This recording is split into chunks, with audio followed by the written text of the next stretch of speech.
Hello, hello.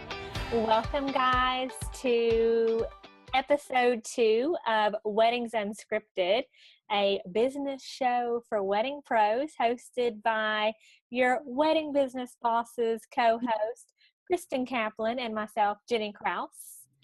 Hey, everyone. Thanks for tuning in. We're so happy that you're here and that you're back to watch us tackle something new.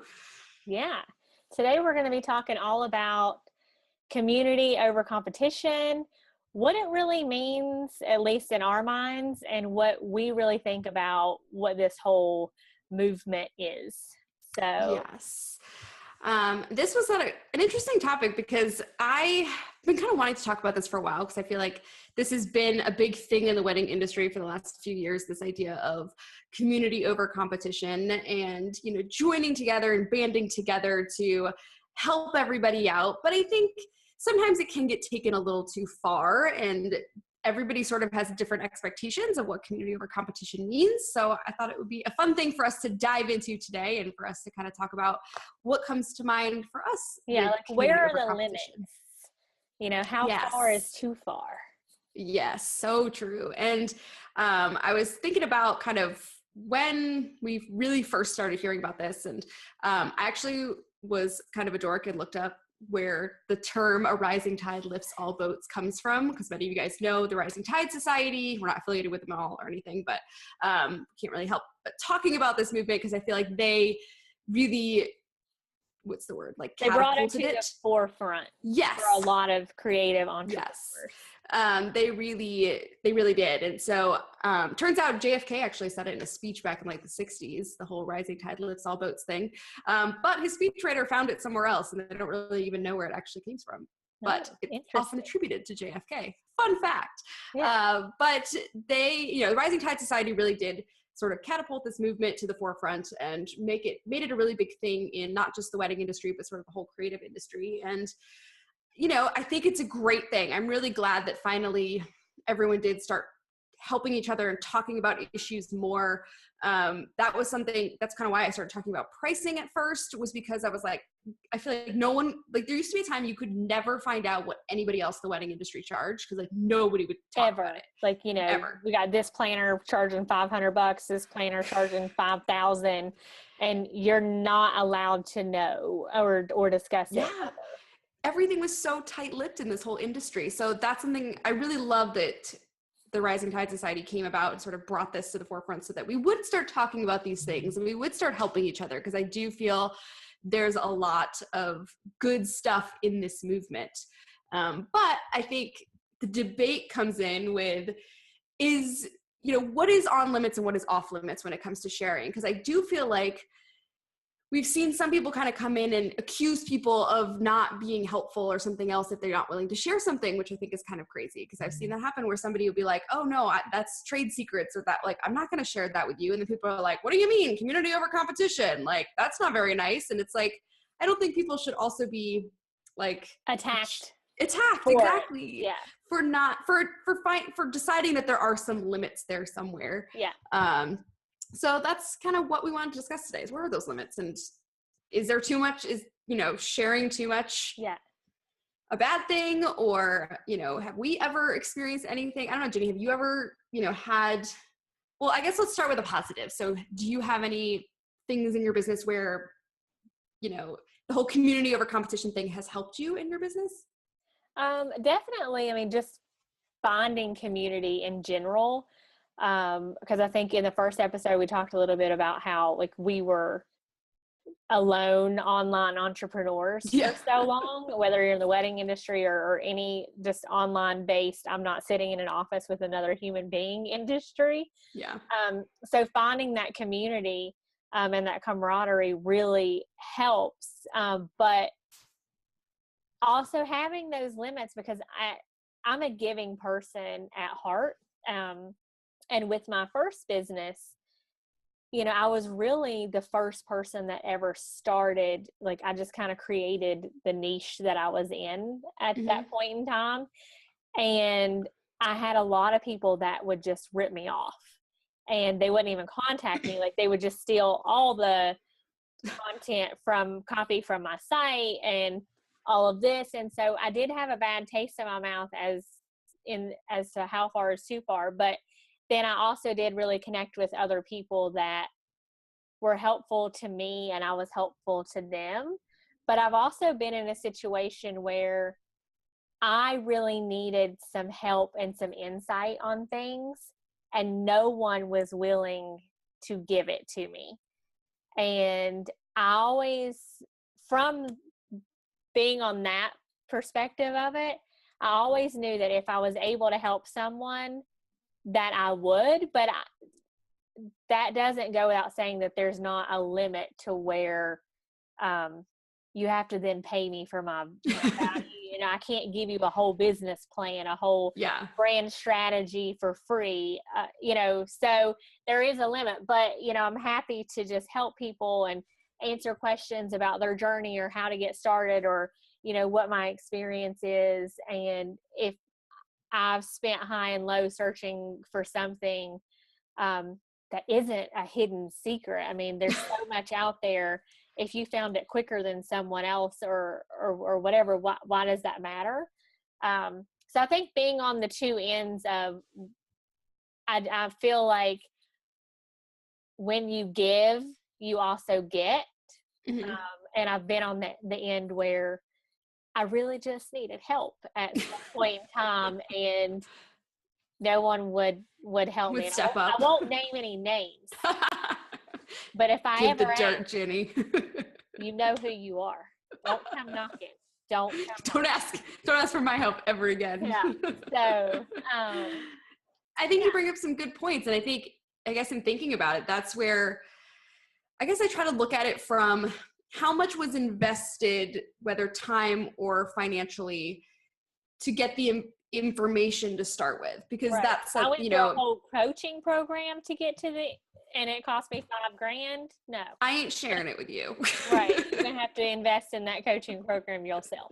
And same with the experience thing. I feel like that's something that's happened to me where people have just, blanketly asked for, who, and I think vendors, like for planners, for example, we have a planner group in Nashville that is fabulous that I've been a part of for a long time. And we all very willingly have a Facebook group, and everybody hops in there and will say like, oh, hey, I've tried all of my usual trolley companies and I'm coming up empty-handed. Does anyone have another one I haven't thought of? And people will chime in with other options. And I think that's great. But sometimes you'll see posts in that group, or any group really out there, where someone's literally asking for like, hey, can you send me like your entire vendor referral list? Or can you send me your entire business plan? Or can you send me what your marketing content looks like, or your entire marketing strategy? I'm working on my business plan and I'm not really sure what I'm missing. Can I just see yours for some inspiration? Yeah. No, like sometimes, and that's where I think it's so hard to find where that line is, where it's like an acceptable ask versus whether it's like, no, now you're just trying to like jack my shit. Right. Yeah. And, and I think that also comes down to, there's so much value in learning stuff yourself and the hard way sometimes. And I think it's important that people understand that there's a lot of joy in the whole entrepreneurial journey that you're going to miss out on if you just like jump to the end. And what works for somebody else may not work for you anyway. And can we do a whole other episode on doing the work? Yes. Yes. We'll have to talk about that whole another time. I need to keep like a running list right next to me for while we're on episodes. Situation where I've had people help me in my business. Like I've hired them in some capacity and really took them under my wing. And then all of a sudden the next day, been there. They decided that they were going to open up shop and they were going to do that exact same thing. And as if they had had all the years of experience and all of the knowledge and all the expertise. And, it's really disheartening. Makes you want to not help anybody ever again, to be in that position. It's real. And it also makes you feel like, well, do people think like I didn't actually work hard to get where I am? That you can just, come in here and do this. And, but more than that, it's for the industry. I wanted, whenever I closed up my VA business. A lot of other VAs were popping up serving the wedding industry, and there are quite a few wonderful out there. But one of the reasons why I kept that company alive for so long is because there was no one of quality, I felt, that was serving the industry at the level that I was, to the point of like, they really understood the wedding industry and they really knew what was going on. So as soon as the good Lord blessed me with someone that actually had that same drive, passion, and those qualities, I just knew like it was time. And luckily she was able to come in and take over my client base. And now she's my sole referral for all the business that I still get to this day from just all the word of mouth from all the years that I did it.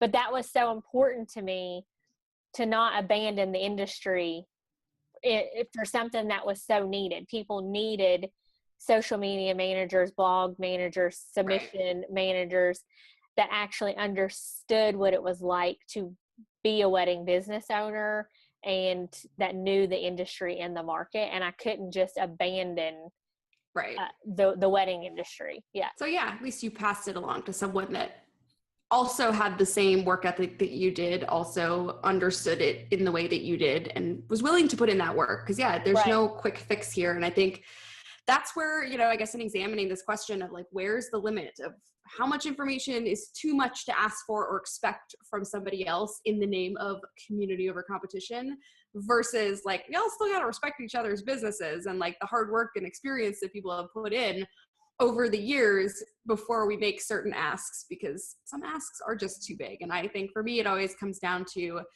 taking a look at, is this something where I could probably look it up on Google and figure it out myself? Like, but are you just too lazy? Am I too lazy to Google that? But you know what I mean? Like, my trolley example earlier, like that information is readily out there, and I'm just asking friends who I know would point me in the right direction because they've been there. But in return, I also help those people every time they ask with the same simple questions and things like that.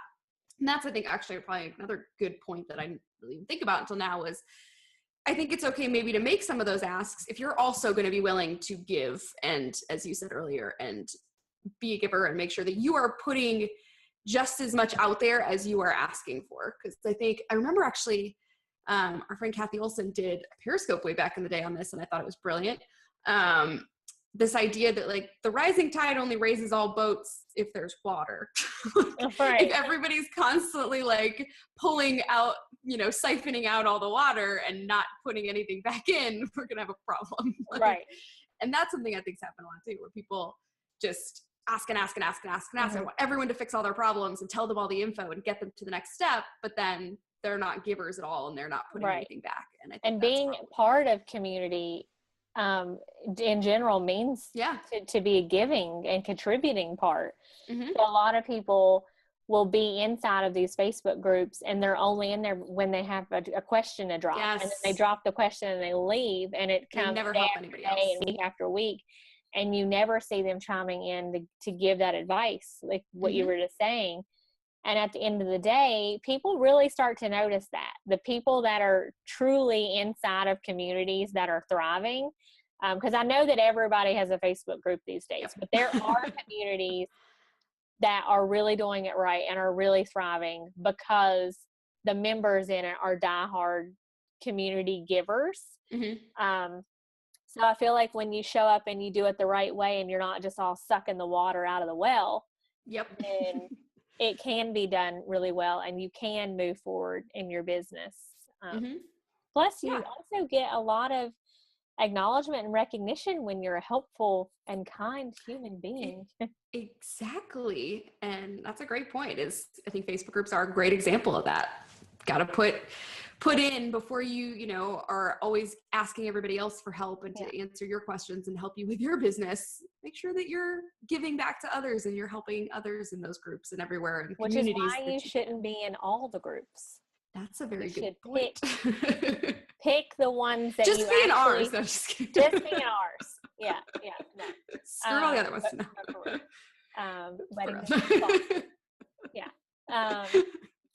But be selective. Like, I mean, and Kristin and I have said from day one, we don't want to have 1 million members in our group, because we know that that's not a realistic number of people that are actively in the community. So if you're in our group and you don't have the time to give and dedicate, figure out a way to make time, but our feelings won't be hurt if you need to quietly exit too. It's like this is another whole episode. Just it's Facebook not personal groups. for us. But yeah, that's a great point. It's like, and it comes to all these areas, whether it's Facebook groups or, regional networking groups. I think the things to consider, like some takeaway points from this unscripted chat are, if you're going to one day want to make asks of other people, and you do believe in the community over competition movement in that way, that make sure that you are giving just as much and you are helping others, so that others are going to be willing to help you, and you're adding water to the ocean, right. so to speak. And also just, I think, knowing where those lines are and making sure that you're not asking somebody for something that they've worked really hard to gain themselves, and you're just asking to, have it now. Right. Whether that's long-term experience that they've gained or knowledge that they've spent a ton of time gathering. That was something I noticed a lot when we were in the, we're still in the Savvy Business Owners group, but a couple years ago, we were in there kind of all the time because Ginny was an ambassador for the group. And I remember the one question that always came up was everybody wanted to create a planner.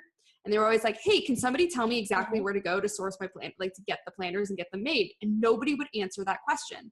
And I remember this actually coming up with this whole like, what the heck? Why? Like someone finally got mad, and I don't know who it was, but they're just like, why isn't anybody sharing this information? I'm asking a simple question. And someone was like, because I took literally years and spent a ton of money getting samples from tons of different companies to gather that information. And I'm sorry, I'm just not going to hand it over to you because you asked. Like, and I was like, thank you. Yeah, somebody and said I think that you were just in that. Yeah. It wasn't it wasn't someone saying like, hey, what's the best ink pen that works on your specific planner paper? Yeah. You know what I mean? They just wanted to cut corners on that. And I was really, I don't even know to this day who it was, but I was really proud of that person that stood up and was, oh, you know, like, I know. But I was really, moved by that person that stood up and just said like, guys, we're all about community over competition. Absolutely. But there are some things where like, it took me a long time to gather that information, and I'm not going to be attacked because I don't want to give it like away freely. Like, I'm sorry. And so I think that's where I guess my takeaways is be a giver. Mm-hmm. And know where that line is. Like there's some things. Out of the well. Yeah, exactly. Know where that line is. Don't toe that line, and try to, be respectful about the things that the time and effort and money people have put into their businesses, and don't just ask to jack all that. And, one quick question.